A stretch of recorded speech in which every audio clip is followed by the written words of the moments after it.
Hello everyone, I'm Stephanie Miller. I'm the Communications Coordinator with Maricopa County Department of Emergency Management. With me, as always, is Rob Rowley. He is the Director of the department. Today we're going to talk to you about our Ready Maricopa app, which is something that we've had for the last couple of years, I believe. And now I can't remember. That's correct. It's been about 2 years now. It's hard to believe it's been that long. Right. So go ahead and let's get to start it up. Yeah. Well, so the last 3 times that we've been up here, we started off talking about wireless emergency alerts, and then we went to the emergency alert system, and then last week we talked about the community emergency notification system, our opt-in system, and today we're going to talk about the Ready Maricopa app. And this one is a little bit different than any of the others in that this is an actual app that lives on your phone. And one of the things we really like about it is it does a lot of different things. It doesn't just provide alert and warning, but it also gives you all sorts of options to be prepared for an emergency or disaster, like developing your family or individual emergency plan. And it's got some literature in there about other ways to be prepared, and it's got maps and lots of things. And Stephanie's going to get into that as we go through the main buttons you'll see on the home screen of the app if you download it on your phone. And we should add that the app is 100% free, and it exists for Android and Apple phones. And you just go to the App Store and type in Ready Maricopa. That's the first one that pops up, and you can download it on your phone. And maybe you want to do that right now so you can follow along with the app as we go through some of the features. Right. So this is a really cool app. I've played around with it since we've got it, and every time I look at it, it seems like I discover something new because there's so many facets to this app. So we're going to do just a really high-level kind of overview of what's available. So this is going to be your main dashboard when you open the app up. Up at the top, you're going to have your news items. Then you're going to have Update My Plan, Need to Know, My Plan Dashboard, Emergency Now, Services Map, and then you have a Share My Status button. So if you go to Update My Plan, which may say Create or Make My Plan if you don't actually already have something in there, you're going to see this screen. So it's, are you ready for a disaster? Set up your plan in 2 easy steps. So you're going to... Well, yes. 2 easy steps, 5 questions. Right. Takes you, it's really quick. So you're going to go in here, and it's going to provide you, like Rob said, with your emergency supply list, a grocery list, and checklists tailored to what you put in these first 5 questions.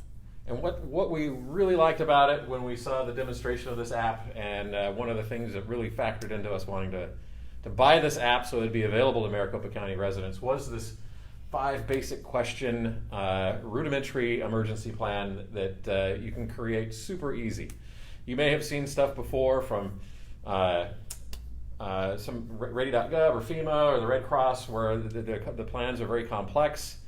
And this one goes the opposite route, where it starts off with, let's do these 5 simple things first, just answer these 5 basic questions, and then you have the bones of a good plan, and then you can make it as complex as you want after that.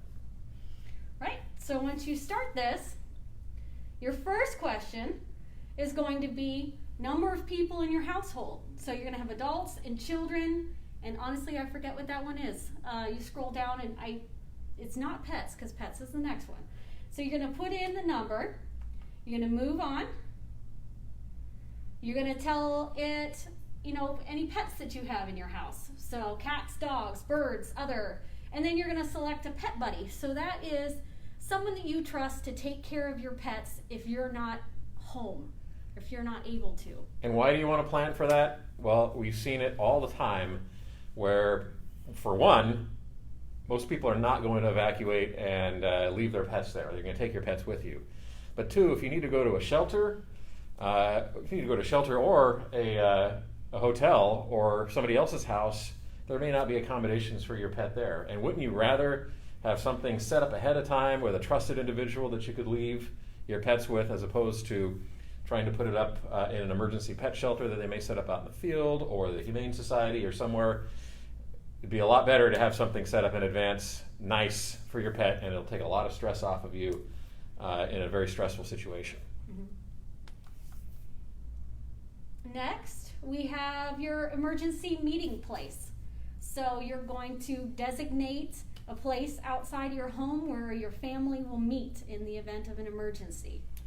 And what's exceptionally important about this is imagine a typical family, and it's a Wednesday, and the adults are at work, the kids are at schools, probably different schools, and then the emergency happens, whatever it is, and then communications go down, your cell phones aren't working, you have no way to communicate with each other. But if you've decided in advance that there is an emergency meeting place and everybody knows where to go so you can meet up and then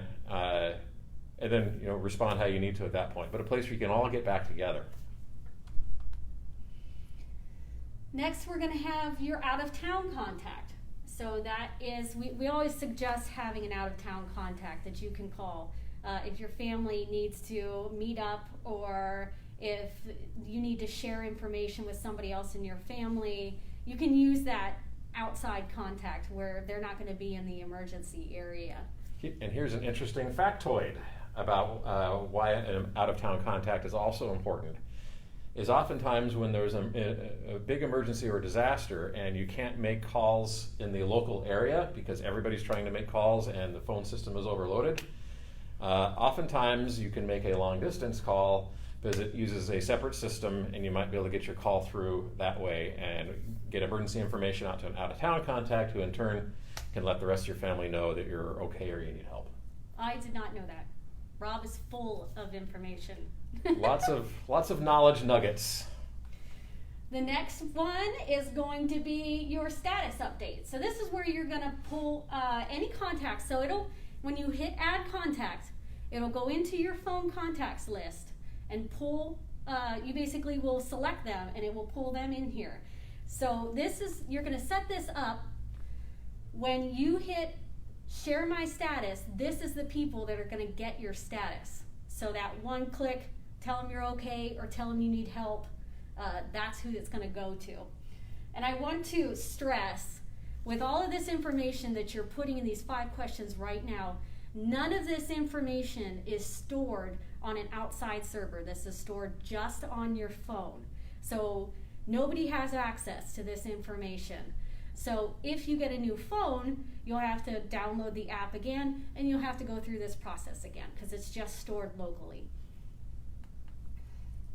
So going back to the dashboard, we're going to go to the need to know section.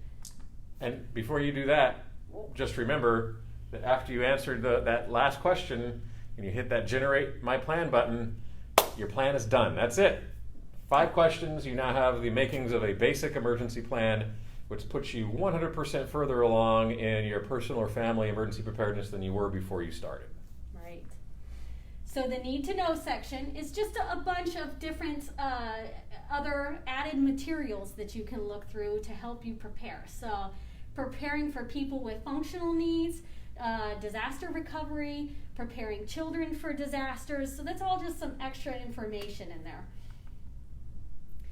And then we'll go to My Plan Dashboard. So once you make your plan, you go into My Plan Dashboard. This is where you're going to go to get a grocery list for your emergency supply kit. It's going to tell you how much food you need. So it's going to generate this based on how many people you just said were in your home. So it's going to tell you need so many cans of vegetables per person per day, and it usually calculates for 3 days. It'll also have information on there what you need to supply if you said you have pets. So what emergency supplies do you need to put into your kit if you have pets that may be going with you. Right, and it includes things like turtles and birds and, any pets. This is where you can really get into the details of your emergency plan. So once you get those 5 questions answered, you have your basic plan. But then if you hear, hey, aren't I supposed to have an emergency kit? And what's supposed to be in that? And aren't there other things I should be doing? Yes, and you can go into that section And you can get as detailed as you want with any of those sections, or not, but it's your option. At least you have a plan started. And then the emergency now section. It's going to have your option to share your status. It's going to tell you where your kit is, because you will determine that. You can deploy your plan. When you hit deploy my plan, it's going to make a list of all kinds of different hazards. So how you would plan for those hazards. And a lot of that on that list is how to prepare your home. Show meeting place, that's going to tell you where that emergency meeting place that you set up earlier. Notify out-of-town contact, and then tools. And the tools are actually SOS beacon and an SOS tone. So those are extra things to help you if you are in an emergency. And then services. So we have fire stations, police stations. We've added the heat refuge and the hydration stations to that during the summer. So if we would click on heat refuge, it would give you a list of all of the heat refuges that are in Maricopa County right now, listed from closest to furthest away. And then you can list it alphabetically if you'd like to. And the great thing about this is when you click on it, it'll give you more details about that location, the hours, a phone number, and then it will, you can have it go into your mapping feature and it will map you to that location. So it uses a mapping feature that's already on your phone. And the thing with this too is that you need that location service turned on for this app in order for it to know how far away you are from these locations. And then we have the services map. So when you go in here, it'll be blank, but you can go to the legend and the filters, click on which place you want, whether it be a heat refuge, a hydration station, a fire station, and then it will come up on this map and you can zoom into it. Click on one and it'll give you the details. And then the last part on this main screen is share my status. And so this is where basically you have one button, you click on it, you can tell everybody I'm safe or I need help. You can text, you can put a text in here, and then it will be sent to everybody that's on the list that you created. So it's not like you have to send 10 text messages out or make this group and scramble to message everybody. You can quickly message everybody you want to tell them you're safe or you need help. Or you don't have to put anything in there at all. If you just click these icons up here, I'm safe or I need help, then these grayed out buttons, which are probably very difficult for you to see, one of them says send email, send SMS, and if you don't put anything in here, it's just going to send a message out, I'm safe or I need help, which is could be kind of helpful if you're in a very stressful situation and you don't have time or the ability to type out a message. Right. So going back to the main screen, this is where this all culminates into what we're talking about, and it's the alerting feature. This is actually some alerts from today. There are several. The Weather Service has sent out several today. So these alerts will automatically pull any Weather Service alerts and any wireless emergency alerts that we send out, or if it's any federal or state wireless emergency alert, whoever's sending them out, they will come through. The only things that don't come through are going to be the amber and the silver alerts, I don't believe. So just weather alerts and wireless emergency alerts from us. So when you click on one of these alerts, it'll take you to some more information about what's going on. So this is areas affected, Tonopah Desert, Buckeye Avondale, Sonoran Desert National Monument, and it's talking about winds in excess of 40 miles per hour will be possible with a storm that's moving through there. So that's just the National Weather Service alert. Now if we had a wireless emergency alert, that would pull it as well. But I don't have an example of that. So let's go back to the screen with the alerts on it. Okay, so you are able to see any alerts for as long as those alerts are available. So they have an expiration time. Once they expire, they'll drop off. So let's get into that. When would we send out an alert through the app? Right. So the alerts that come out through the app that we would send would either come as a wireless emergency alert, which the app automatically would pull in, or we can actually do a push notifications. And you've seen those on lots of other apps that you might have on your phone. If you allow push notifications, then it'll give a pop-up little window on your phone with a brief description of what it is, and usually you can hit a button to go in and see the full message. So one of those two ways would be the way you might see an alert from us on there. We did see that it did also bring in alerts from the emergency alert system if that's activated, because a text portion of that is sent as part of that process, and it can pull that in. As we mentioned earlier, we've been having some issues with the emergency alert system, so things can look a little weird if we're using that and it's pulling that in, but it will pull some of that information in as well. So mainly you're going to see a wireless emergency alert or a push notification that's sent on the phone, and we've used push notifications to augment the information that's come across on a wireless emergency alert, because remember, we're limited on the length of the message for wireless emergency alert, so we can back that up with a push notification to give additional information. Right. So some of the pros of this system is that when we go in here, if we want to do an alert through the app, we can target it to a specific area. So the alerts that it pulls through from the National Weather Service and then it pulls through from the wireless emergency alerts are just going to be broad. They're going to go to everybody with the app. But we can send through the app an alert that is targeted to a specific area. And then again, we can either do it as passive, where you have to go into the app to see the alert, or it can be a push notification. So it goes right onto the home screen of your phone. You don't have to go into the app to see it. And then in general, this whole app is amazing, and I think that's a big pro, that it just has so many features on it. Another pro is having your emergency plan on your phone. Previously, emergency plans generally lived on your computer, on a PDF or a Word form, or it was a paper format. You'd fill out a bunch of forms, you'd have that stuffed away in a file folder in your desk somewhere. And of course, if you're leaving your home in a hurry or you're in the middle of an emergency, you might not remember where that was or where you put it a year ago when you filled it out, whereas you're generally always going to have your cell phone with you. People will accidentally leave home and be miles away and then turn around and go back home to get your phone because you've got to have it with you. And then as long as you have your phone with you with this app, you've got your emergency plan with you. Mm-hmm. And you don't need access to the internet to be able to see what you've put in this app.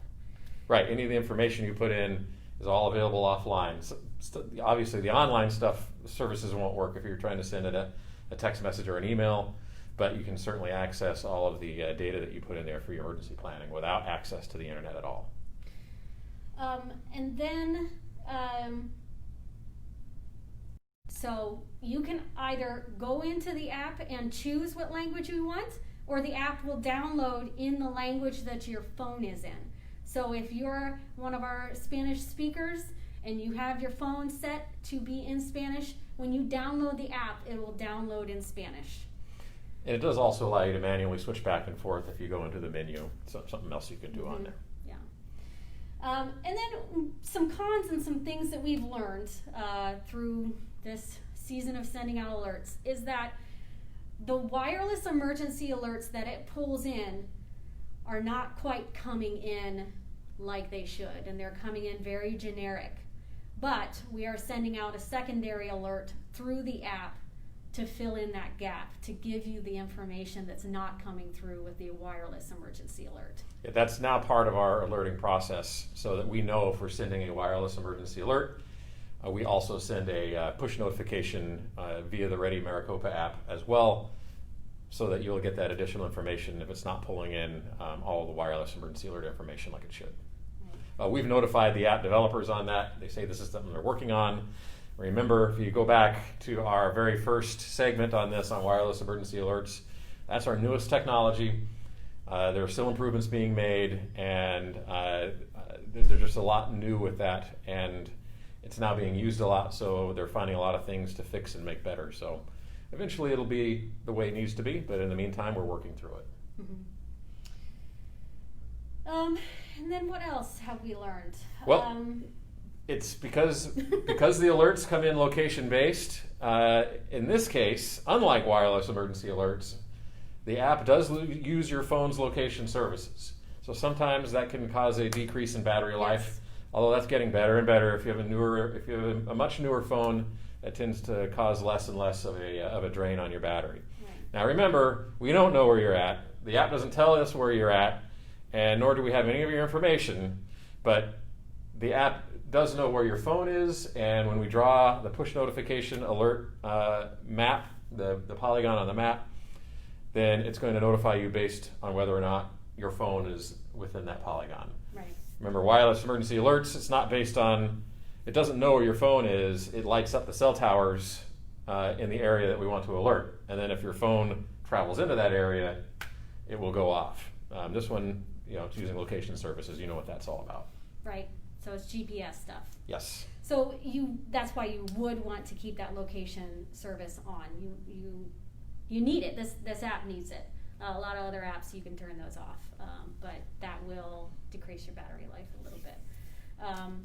And then with the push notifications, we realized with one of these last events where we had to send it out that some people were getting the push notifications and other people weren't.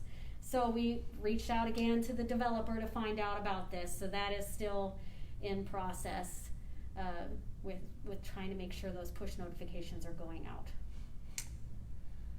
All in all, though, with those cons, there are certainly far more pros to having this app on your phone. Mm-hmm. As I mentioned at the beginning, it's free. It doesn't cost you a dime. So you go to the App Store, the Apple App Store, or the Android Store, Google Play, type in Ready Maricopa. The first icon that's going to show up is the Maricopa County seal, the one that's... well, you can't see it. I just pointed to it, but it's on the wall right behind us. But I just looked over here. You can't see it, but it's the Maricopa County seal, and you'll know that that's us. You download it, and it's on your phone, and then you can start playing with all the stuff we just talked about. Mm-hmm. We guarantee you'll like it, and if you don't, we promise you your money back. All right.